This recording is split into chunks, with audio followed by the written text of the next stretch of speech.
ஜெய் சாயிராம். மற்றவர்களின் மனதில் நீக்கமற வாழ்வதற்கு நல்ல குணம் இருந்துவிட்டாலே போதும். அந்த குணம் நம்மிடத்தில் இருந்தாலே போதும். மற்றவர்கள் மனதில் சந்தோஷமாகவும் எப்பொழுதும் நிரந்தரமாக வாழலாம். ஜெய் சாயிராம். ஜெய் ஜெய் சாயிராம். நம்ம சாயன்பர்கள் எல்லாரும் எப்படி இருக்கீங்க? எல்லாரும் நல்லா இருப்போம். ஓம் சாயிராம். என் அன்பு பிரியமே, இதை நம்பிக்கையோடு கேட்டுவிட்டு நிம்மதியாக கண்ணுறங்கு. இரட்டிப்பு செய்தி நாளையே உன் வீடு தேடி வரும். அந்த நற்செய்தி உன் செவி வந்து சேரும் நேரம் ஓடோடி வந்து சாயிநாதரே நன்றி, சாயிநாதரே நன்றி என்று 1000 நன்றியை நீ என்னிடம் பகிரத்தான் போகிறாய். ஆம் என் குழந்தா, உனக்கானது நிச்சயமாக உன்னிடம் வந்து சேரும் வரை நான் ஓய மாட்டேன். எப்பொழுதுமே நன்றியும் மன்னிப்பும் உன்னிடம் அதிகமாக இருந்தால் மற்றவர்களுடைய மனதில் உனக்கென்று ஒரு தனி இடம் இருக்கத்தான் செய்கிறது. ஆம் என் குழந்தா, மற்றவர்களிடம் ஒரு தனி இடம் உனக்காகவே இருக்கும். என் அன்பு பிரியமே, வாழ்க்கை உனக்கு தரும் காயங்கள், கஷ்டங்கள் எல்லாமே மற்றவர்களை பற்றிய குணங்களை உனக்கு புரிந்து கொள்வதற்காகத்தான். அதே போல வாழ்வு என்றால் என்ன என்பதை நீ உணர்ந்து கொள்வதற்குமாகத்தான் கஷ்டங்கள் வருகிறது என்பதை புரிந்து கொள். என் அன்பு பிரியமே, பேசும் வார்த்தைகளை விட பேசாத மௌனத்தில்தான் அதிக அர்த்தம் இருக்கிறது என்பதை புரிந்து கொள். கோபம் எல்லாருக்குமே மிக மிக திமிராகத்தான் தெரியும். ஆனால் அது வேதனையின் வெளிப்பாடு. அதுதான் வேதனையின் வெளிப்பாடு என்பதை சிலருக்கு மட்டுமே புரியும். வரை சந்தோஷமாக இருக்க பழகிக்கொள் என் பிள்ளையே. ஏனென்றால் வாழ்வு எப்பொழுது திசை மாறும் என்பது யாருக்குமே தெரியாது, எவருக்குமே புரியாது. தனிமையில் இருப்பவர்கள் எப்பொழுதுமே தனியாக இருப்பதில்லை. பிடித்த ஒருவரின் நினைவுகளோடு தான் இருப்பார்கள் என்பதுதான் உண்மையிலும் உண்மை. மாற்றம் ஒன்றே மாறாதது என்பது உண்மைதான். ஆனால் 1000 மாற்றங்கள் வந்தாலும் இங்கு பல பேருக்கு மாறாமல் இருப்பது ஏமாற்றம் மட்டும்தான் என்று உன்னுடைய கவலை எனக்கு நன்றாகவே புரிகிறது என் பிள்ளையே. உனக்கு ஏமாற்றம் என்பது புதிது அல்ல. இங்கு எல்லோருமே ஏமாற்றப்படும் விதம்தான் புதிதாக இருக்கிறது என்பதை எப்பொழுதுதான் நீ உணர்ந்து கொள்ளப் போகிறாய்? சில நேரம் அன்பாலும் சில நேரம் நம்பிக்கையாலும் ஒருவரை பிடிக்கவில்லை என்றால் அதை மற்றவர்களிடத்தில் அப்பொழுதே சொல்லிவிடு. யாரையும் பிடிப்பது போல நடித்து நடித்து மீண்டும் அவர்களை காயப்படுத்த எண்ணாதே என் பிரியமே. எப்பொழுதுமே மனதில் தூய எண்ணத்தோடு இருக்க கற்றுக்கொள். ஏனென்றால் உன்னுடைய எண்ணங்களின் பிரதிபலிப்புத்தான் உனக்கு வாழ்வாகவே மாறும் என்பதை புரிந்து கொள். எனவே நல்ல எண்ணங்களோடு இரு, நல்ல சிந்தனைகளோடு இரு. எல்லாம் நல்லதாகவே நடக்கும் என்ற நம்பிக்கையோடு இரு. உன் எண்ணம் போல், உன்னுடைய நம்பிக்கை போல் எல்லாமே உனக்கு சாதகமாகவே நடக்கும். நிகழும்படி நான் பார்த்து கொள்கிறேன். யாரையும் பெரிதாக நினைக்காதே. அவர்கள் இழப்பு அப்பொழுது உனக்கு பெரிதாக தெரியும். யாரையும் அதிகம் சார்ந்து வாழாதே. அவர்கள் உன்னை விட்டு விலகிவிட்டால் உன்னுடைய வாழ்வே வெறுமையாகிவிடும். ஆம் என் குழந்தா, எவ்வளவு அன்பையும் மறக்க வைத்து விடுகிறது சிலருடைய கடுமையான கோபம். எவ்வளவு கடுமையான கோபத்தையும் மறத்து வைத்து விடுகிறது சிலரது ஆழமான அன்பு. மனதில் அன்பு மட்டும் இருந்து விட்டாலே போதும்.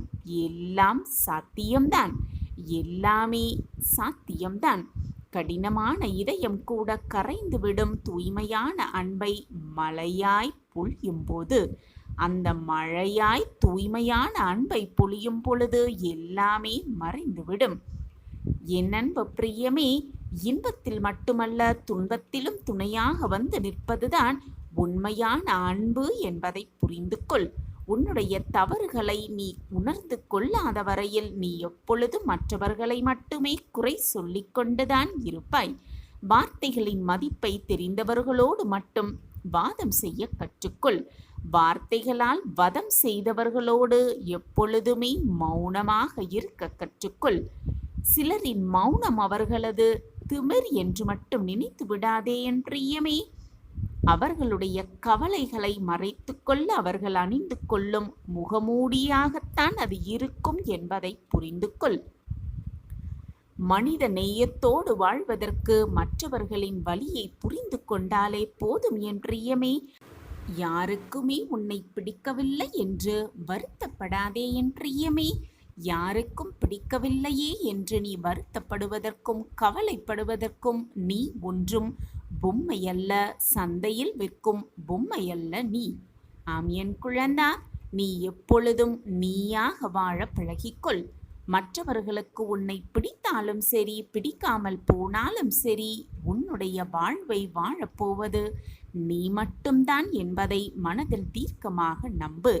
உன்னுடைய வாழ்வை நீ வாழ்ந்துதான் ஆக வேண்டும். உன் கஷ்டத்திற்காக மற்றவர்கள் உன் வாழ்வை வாழவும் முடியாது.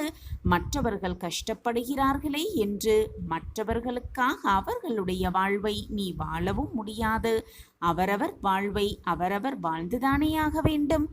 தேவையில்லாமல் எந்த நேரத்திலும் பேசாதே என் பிரியமே. தேவையில்லாமல் பேசாதே என்று சொல்பவர்களுக்கு எங்கே புரிய போகிறது அவர்கள் தேவை என்பதால் தான் இவ்வளவு பேசுகிறார்கள் என்று. கோபம் வரும் பொழுது தலை குனிந்து கொள்பவர்கள் வாழ்க்கையில் எப்பொழுதுமே நிமிர்ந்து நடப்பார்கள் என்ற உண்மையை புரிந்து கொள். கோபம் வரும் பொழுது நிமிர்ந்து நடப்பவர்கள் வாழ்க்கையில் தலை குனிந்து கொள்ளும் நிலைக்கு தள்ளப்படுவார்கள் என்பதுதான் உண்மையிலும் உண்மை. ஆம் என் பிரியமே, உன்னை ஒருவர் அவமானப்படுத்தினாலும் கோபப்படுத்தினாலும் அமைதியாக இருக்க கற்றுக்கொள். அமைதியாகவே இருந்துவிட கற்றுக்கொள். நீ எதற்காக அமைதியாக இருக்கிறாய் என்று எதிர்காலமே அவர்களுக்கு நல்ல பதிலை தக்க பதிலாகவே கொடுக்கும் அவர்களுக்கு. ஆம் என் குழந்தா, வாழ்க்கையில் சில இடங்களில் நீ 1000 உண்மைகளை சொன்னாலும் கூட அதை ஒவ்வொருவரும் நம்புவதில்லை. ஒரே ஒரு பொய்யை சொன்னால் உடனடியாக இந்த உலகமே நம்பிவிடுகிறது. இதுதான் உலகம். உண்மையை நேசிக்க கற்றுக்கொள் என் பிரியமே. ஆனால் மற்றவர்களின் பிழையை மன்னிக்கும் குணத்தையும் வளர்த்து கொள்ள கற்றுக்கொள். எத்தனை துன்பங்களை உனக்கு பகைவர்கள் கொடுத்தாலும் கூட, உனக்கு தேவையில்லாதவர்கள் கொடுத்தாலும் கூட, அதில் உன்னுடைய தூய அன்பால் வெல்வதற்கான முயற்சியை முதலில் எடுக்க பழகிக்கொள். ஆம் என் பிரியமே, உன்னுடைய கோபத்தை விட உன்னுடைய அன்பால் மிகப்பெரிய எதிரிகளையும் எளிதில் வீழ்த்துவிட முடியும் என்பதை தீர்க்கமாக நம்பு. அந்த நம்பிக்கையே போதும் உன்னை பிரம்மாண்டமாக வாழ்வில் உயர வைக்கும். எது நடந்தாலும் நடப்பது நடக்கட்டும், அனைத்துமே பாபா கொடுத்த வழி. நம் வாழ்க்கையில் என்ன நடக்க வேண்டுமோ அதை அவர் பார்த்து கொள்வார். இனி சொல்வதற்கு எதுவுமே இல்லை என்று சோர்ந்து போய் அப்படியே சரிந்து உட்கார்ந்தும் விட்டாய். நான் கூறுவது எல்லாம் சரிதானே? மிக சரிதான். அனைத்துமே இறைவன் விட்ட வழிதான். உனக்கான வழி என்ன என்பது இறைவன் உன்னை படைத்த இறைவனுக்கு தெரியாதா? உன்னை படைத்த இறைவனுக்கு உன் வாழ்க்கை எப்படி இருக்க வேண்டும் என்று புரியாதா? முதலில் உன்னுடைய மனக்குழப்பங்கள், மன போராட்டங்களுக்கான தீர்வை சிந்தனை செய்வோம். உன் வாழ்க்கையில் நடக்கும் சங்கடங்களை நினைத்து நினைத்து சந்தோஷத்தை மறந்து போய்க் கொண்டிருக்கிறாய். உன்னை சுற்றி இருப்பவர்கள் அனைவருமே உனக்கு எதிராக செயல்பட்டு கொண்டே இருக்கிறார்களே என்று வருந்துகிறாயா? உலகம் அப்படித்தான். நீ முன்னேற வேண்டும் என்று பாதி பேர் நினைத்தால் நீ முன்னேறக்கூடாது என்று மீதி பேர் நினைக்கத்தான் செய்வார்கள். இதுதான் மனித மனமும் கூட. நீ எதிர்பார்த்து காத்து கொண்டிருப்பது உன்னை நெருங்கும் தருவாயில் அதை உனக்கு கிடைக்க விடாமல் தடுப்பதற்காக 1000 சதிகளை 1000 தடங்கல்களை ஏற்படுத்தி கொண்டுதான் இருப்பார்கள். உன்னை வாழவும் விடியாமல், உன்னை வீழவும் முடியாமல், வீழ்த்தவும் முடியாமல் என்ன செய்ய வேண்டும் என்ற சிந்தனை மட்டுமே அவர்கள் வாழ்க்கையிலும் அவர்கள் மனதிலும் ஓடிக்கொண்டிருக்கிறது. நீயும் அந்த தடங்களையெல்லாம் எப்படி முறியடித்து வாழ்க்கையில் வெற்றி பெறலாம் என்பதை மட்டுமே சிந்தனை செய்து கொண்டிருக்கிறாய். அதற்காகவே நித்தம் நித்தம் யோசித்து கொண்டே இருக்கிறாய். இதுதானே இந்த நொடியில் நீ இருக்கும் வேதனை, நீ இருக்கும் சூழ்நிலை. ஆனால் இத்தனை விஷயங்களுக்கு நடுவிலும் நீ ஒன்றை மறந்து விட்டாய். அதை உன் சாயப்பா உனக்கு நினைவு கூறுகிறேன். எத்தனை சோதனைகள் வந்தாலும், எத்தனை போராட்டங்கள் வந்தாலும், எத்தனையோ தடைகள் வந்தாலும், உனக்கு பின்பாக உறுதுணையாக பக்கபலமாக உன் சாயப்பா உன் அருகிலேயே இருக்கிறேன் என்பதை மட்டும் நீ மறந்து விட்டாய். உனக்கு இருக்கும் பிரச்சனைகளால் அதை நினைக்க கூட நீ மறந்துவிட்டாய். நான் இருப்பதையும் உணர மறுக்கிறாய். அனைத்தையும் ஒரே நொடி போதும், கண்ணமைக்கும் நேரம் போதும், அனைத்தையும் தவிடு பொடியாக்கும் வல்லமை என்னிடம் இருக்கிறது என்பது உனக்கு நன்றாக தெரியும் தானே. அப்படி இருக்கும் பொழுது என் வாழ்க்கை என்னாகிவிடுமோ, என் வாழ்க்கையில் அவ்வளவுதான் எல்லாம் முடிந்து விட்டதோ என்று தவறாக நீயே ஒரு கற்பனை கதாபாத்திரத்தை உருவாக்கி கொண்டு அந்த கற்பனையிலேயே உன் மனதையும் போட்டு குழப்பிக்கொண்டு இழந்ததை எண்ணி எண்ணி வருந்தி கொண்டே உனக்கு இருக்கும் மகிழ்ச்சியை நீ இழந்து கொண்டிருக்கிறாய் என்பதை முதலில் புரிந்து கொள். உன் சூழ்நிலைகளே உனக்கு எதிராக மாறினாலும், உன்னை சுற்றி இருப்பவர்களெல்லாம் உனக்கு எதிராக மாறினாலும், தோற்றத்தை கொடுத்தாலும் கூட உனக்கு துணையாக நான் இருக்கிறேன் என்பதை நினைவு கூர்ந்து கொண்டே இரு. அப்பொழுது உன் மனதில் ஒரு புது தெம்பு பிறக்கும். எத்தனை விஷயங்கள் உன்னை சூழ்ந்து நடந்தாலும் கூட, எத்தனை எதிர்ப்புகள் உன்னை சுற்றி நிகழ்ந்தாலும் கூட, அனைத்திற்கும் முடிவு உன் சாயப்பா கையில்தான் இருக்கிறது. அந்த முடிவை அன்பான, பாசமான, நம்பிக்கையான, நல்ல எண்ணங்கள் கொண்டவர்களுக்கே நான் பரிசாக வழங்குவேன். நல்ல பரிசை தருவேன். நல்ல முடிவாக இருக்கும்படி நான் ஏற்படுத்துவேன். உன் சாயப்பா உனக்கு நல்லது செய்யாமல் வேறு என்ன வேலை எனக்கு? நம்பிக்கையோடு இரு. உன்னுடைய நம்பிக்கை எப்பொழுதும் வீண் போகாது. உன்னுடைய பொறுமைக்கான பரிசை நிச்சயமாக நீ வெல்வாய். என்னுடைய பொக்கிஷமான பிள்ளையின் கோரிக்கை நியாயமாக இருக்குமிடத்தில் அப்பொழுது உனக்கான முடிவை உனக்கு சாதகமாகவே நான் உன் பக்கம் திருப்புவேன். எது நடந்தாலும், என்னை சுற்றி எத்தனை சூழ்ச்சிகள் நடந்தாலும், என்னை சுற்றி எத்தனை தடைகள் இருந்தாலும், என் சாயப்பா எனக்கு நல்லதை மட்டும்தான் செய்வார்.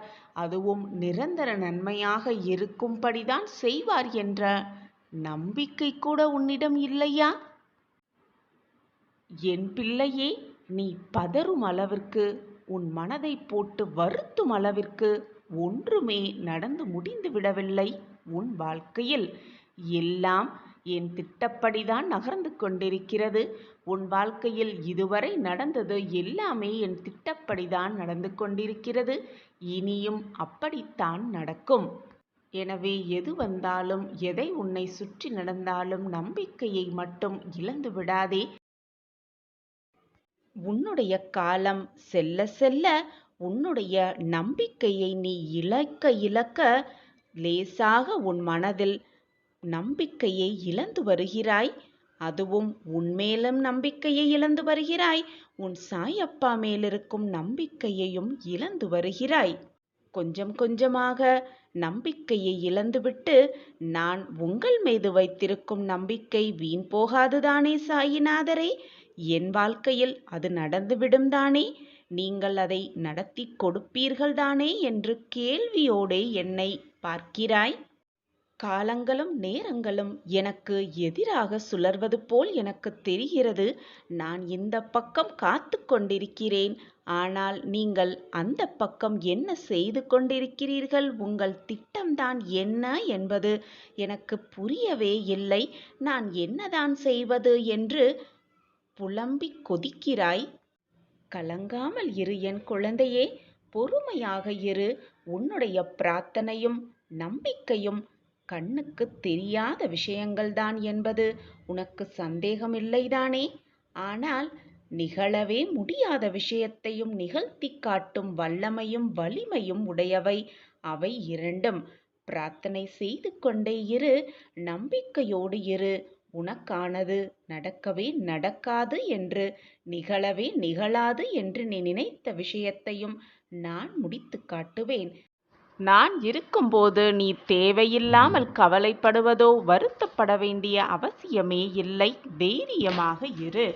மனதுக்குள் அழுது கொண்டிருக்கும் உன்னோடு உன் சாயப்பா பேச வந்திருக்கிறேன். வெளியில் சிரித்து கொண்டும் மனதுக்குள் அழுது கொண்டிருப்பது எனக்கு தெரியாமலா போய்விடும்? உன்னுடைய விதி மாறும் தருவாயில் நிச்சயமாக இது உன் கண்களுக்குப் படும். நீ நிச்சயமாக இதை கேட்பாய். தவிர்க்கு விட்டுவிடாதே. கண்டிப்பாக கேட்பாய்தானே? சந்தோஷமாக இருக்கிறாய்தானே? மனமகிழ்வோடு வாழ்ந்து கொண்டிருக்கிறாய்தானே?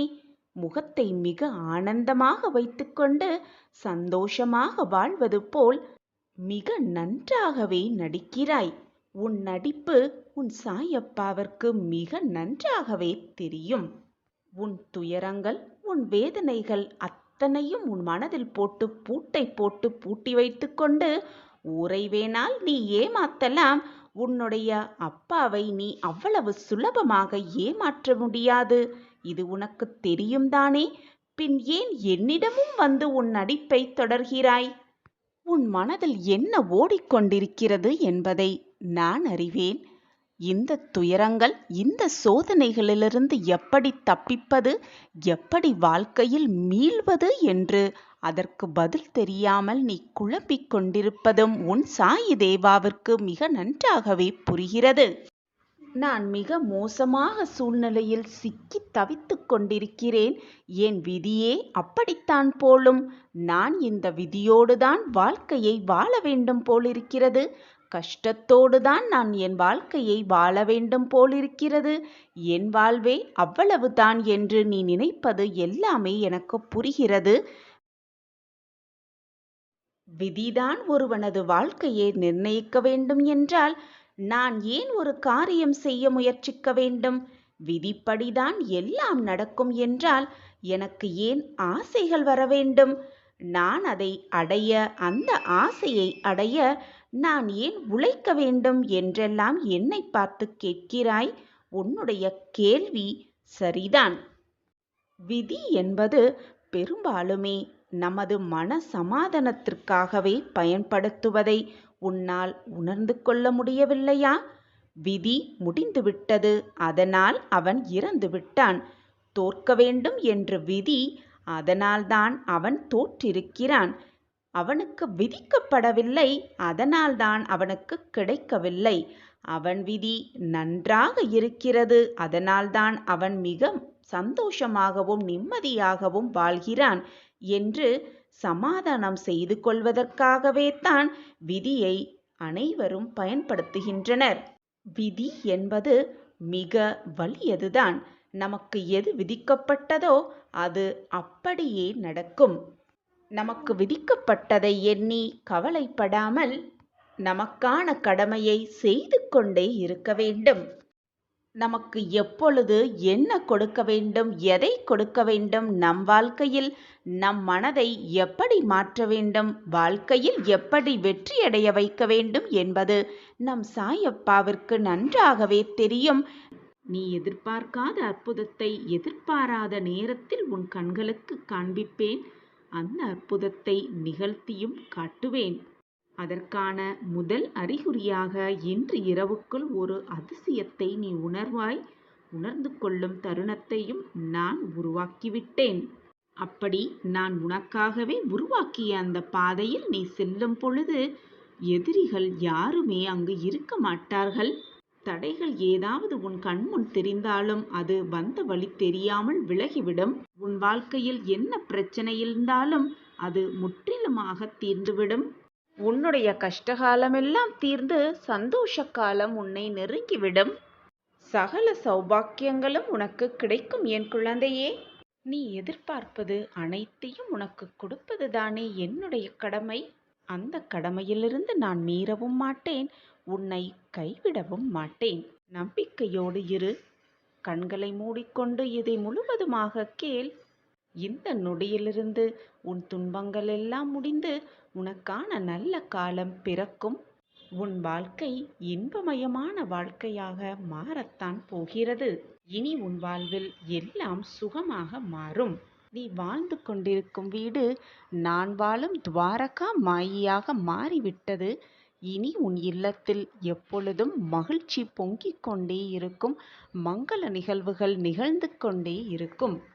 உன் வாழ்க்கையிலும் உன் வீட்டிலும் இருளாக இருந்த அனைத்து பிரச்சனைகளும் உன்னை விட்டு நீங்கி வெளிச்சம் என்ற புது நம்பிக்கை உன் மனதிலும் உன்னை சுற்றி இருப்பவர்கள் எல்லோர் மனதிலும் பிறக்கத்தான் போகிறது. சந்தோஷமாக இரு என் குழந்தையே. இந்த நிமிடத்தை அனுபவித்து வாழ். வரப்போவதை நினைத்து பயப்படாதே. முடிந்ததை நினைத்து கவலைப்படாதே. இப்பொழுது இந்த நொடி எவ்வளவு அமைதியாக சந்தோஷமாகவும் வாழலாமோ அதை பற்றி மட்டுமே சிந்தனை செய். அடுத்த நொடி என்ன நடக்கும் என்பது இந்த உலகத்தில் உள்ள அனைவருக்குமே ஒரு சுவாரஸ்யமான ஆச்சரியமான நிகழ்வுகளாகத்தான் இருக்கும்.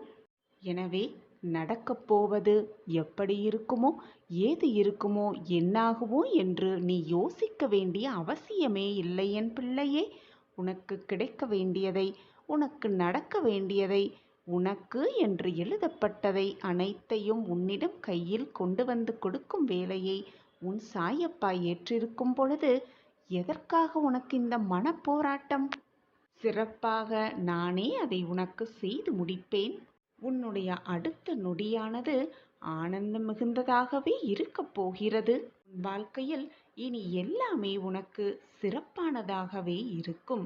எது நடந்தாலும் அது நல்லதாகவே நடக்கும், நல்லதாகவே இருக்கும் என்று நேர்மறை சிந்தனையை மட்டுமே உன் மனதில் வைத்துக்கொள் என் பிரியமே. உனக்கு நடந்த எல்லா விஷயத்திற்கும் காரணத்தையும் அதற்கான காரியத்தையும் யோசித்து கொண்டே இருப்பதால் எந்த ஒரு பலனும் இல்லை என் பிள்ளையே. உனக்கு ஏதேனும் துன்பங்கள், சோகங்கள் இருந்தால் என்னிடம் மனம் விட்டு பேசு. தகுந்த நேரத்தில் நிச்சயம் அந்த துன்பத்தை உன் வாழ்க்கையிலிருந்து போக்குவேன் உன் சாயி தேவா. நான் உனக்காக இருக்கும் பொழுது நீ ஏன் வருத்தப்படுகிறாய் பிள்ளையே? நீ விரும்பிய வாழ்க்கையை வாழத்தான் போகிறாய். உன்னோடு நான் இருப்பதை உணர்ந்து கொள்ளும் நேரத்தையும் நீ அனுபவிக்கத்தான் போகிறாய். இனி மனதை போட்டு குழப்பாதே, கலங்கி நிற்காதே.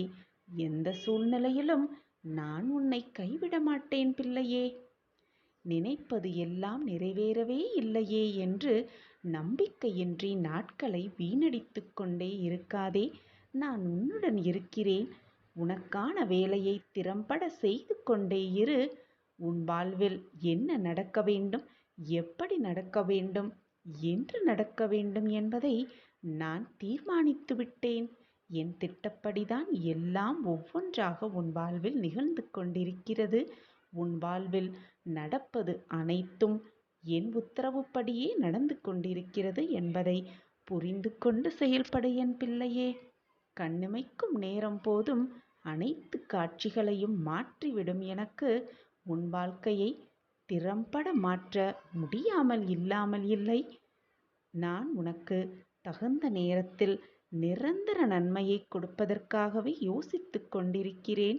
அந்த காலம் நேரம் எல்லாம் கூடி வரும் பொழுது நிச்சயமாக நான் உன் வாழ்க்கையை மேலோங்க செய்வேன். நீ தேடி சென்ற காலமெல்லாம் விலகி அனைத்துமே உன்னை தேடி உனது வருகைக்காக காத்திருக்கும் நேரம் வந்துவிட்டது. இனி கவலைகளுக்கு என்றுமே உன் வாழ்வில் இடம் கொடுக்காதே. மனம் தளராதே. கண்ணீரை வீணாக வீணடிக்காதே. சாயி தேவா, நீங்கள் என் கூடவே இருந்தும் எனக்கு ஏன் இவ்வளவு சோதனைகள் என்று நீ வருந்துகிறாய். என்னிடம் கேள்விகளாக பல கேள்விகளை கேட்கிறாய். என் குழந்தையே, உன்னுடைய இந்த சோதனைகள் ஒரு நல்ல வாழ்க்கைக்கு உன்னை அழைத்து செல்லவே என்பதை நம்பு. நீ உன் வாழ்க்கையை எப்படி வாழ வேண்டும் என்பதை கற்றுத்தரும் ஒரு பாடமாகவே இந்த சோதனைகளெல்லாம் இருக்கிறது என்பதை புரிந்து கொள் கண்மணியே. அனைத்தும் விரைவில் சரியாகும். நீ நினைத்த வாழ்க்கையை நிச்சயமாக வாழ்வாய். அதற்கு உன் சாயப்பாவே சாட்சி. உனக்கான வாய்ப்புகள் விலகும் பொழுது கவலைப்படாதே. எல்லாம் நன்மைக்கே, நடப்பது எல்லாம் நன்மைக்கே என்று நம்பு. நீ தவறவிட்ட அந்த வாய்ப்பை விட மிக அரிதான பொக்கிஷமான வாய்ப்பு உன்னை தேடிக்கொண்டிருக்கிறது என்பதை புரிந்து கொள்.